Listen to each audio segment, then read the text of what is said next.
Good morning, my Real News Media TV family. Thank you so much for tuning in this morning, and I'm wishing for everyone a wonderful and a productive day.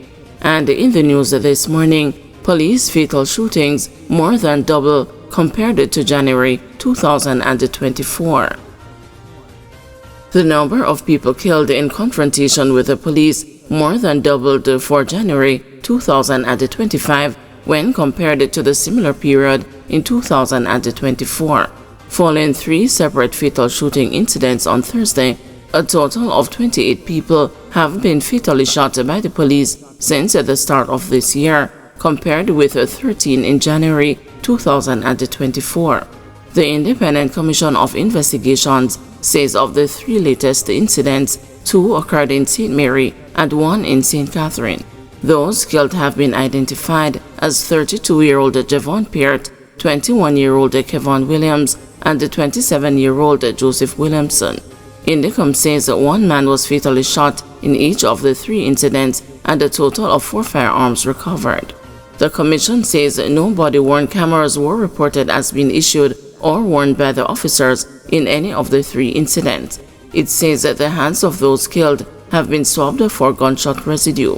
According to Indicom, the concerned officers provided initial accounts and were served with Section 21 notices pursuant to the Independent Commission of Investigations Act 2010 to submit statements and attend the interviews. Meanwhile, criminologist and security expert Dr. Jason McKay believes the surge in police fatal shootings is in response to the increased threats of guns and gangs to public safety. There's a very, very significant crime problem going on. Over 1,000 people were killed last year.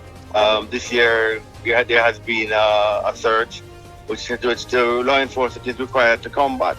The reason why you have more fatal shooting is because the persons are not surrendering. They are firing at the police, and the police are defending themselves. Superior training, superior weaponry is what is going to determine who wins and who loses with any combat. With the amount of arms in the country right now, Jamaica is at the cliff of becoming Haiti if the police even pull back off of the amount of operation. The amount of operations drives the amount of fatalities. That's really where the mathematical computation should come in. How much operations took place last year, January, versus how much operations took place this year, January. What was the level of armaments of the persons last year, January, the level of armory that they have this year? A lot of times, culture changes with criminals when they realize that something isn't working. So if they realize that every time they challenge the police, there's superior training and it is winning, then maybe they will stop. What you don't want to hear is 28 police officers killed in a month because they didn't fire back. Labour Minister takes issue with a report highlighting abuse of migrant workers in Canada. Minister of Labour Pernell Charles Jr. has taken issue with aspects of the Amnesty International study that revealed that immigrant workers in Canada, which includes Jamaicans, have experienced human rights violations.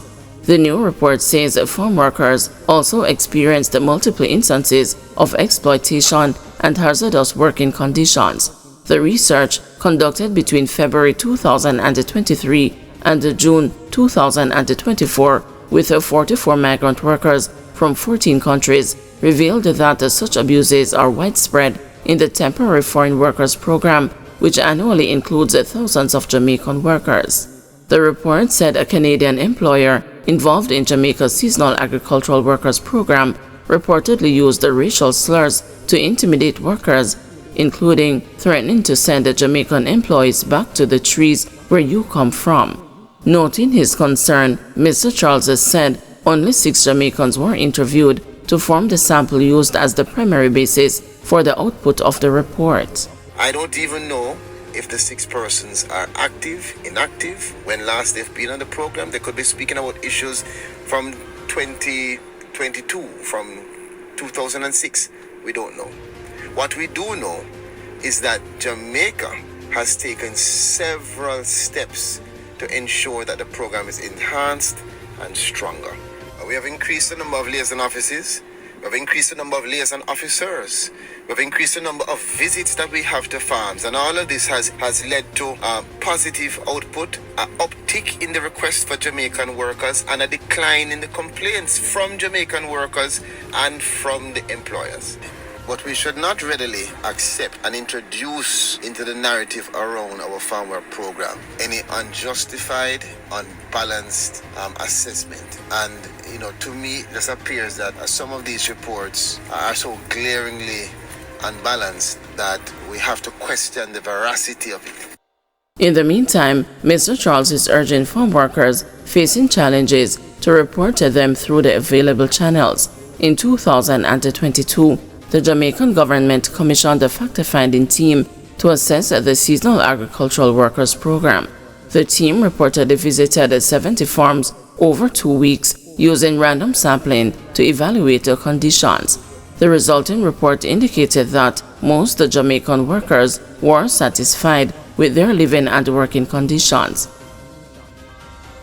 Man sentenced to 9 years and 7 months imprisonment for killing girlfriend.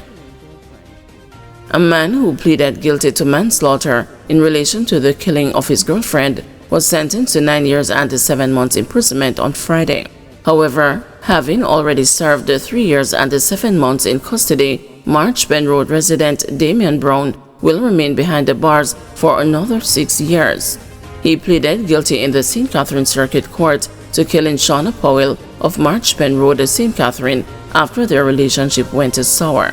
Attorney Fabian Campbell pleaded for leniency for Brown, noting that his community reports show that he is quiet and works very hard, plus he didn't waste the court's time.